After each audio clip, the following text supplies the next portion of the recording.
when I first started as a software developer, and I went self-taught. I didn't have any boot camp, so I kind of went I went through the bushes, to get there.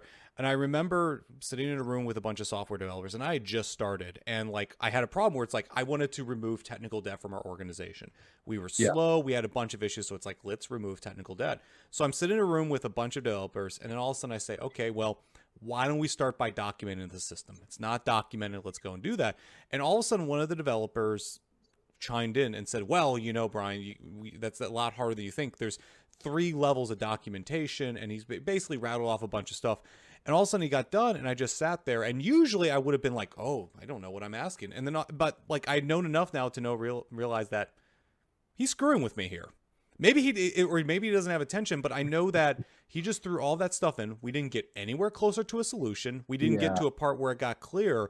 And so that happens a lot too. A lot of the non-technical folks, I mean, and I'll see like really big business people, like people who are real power, get afraid in front of the technical people where they'll back off. But if you have the ability to just pierce through that a little bit, you can go and say, that's bullshit. Why don't you come back with a different answer? I don't know what Yeah. it is, but I know it's not that. So Yeah.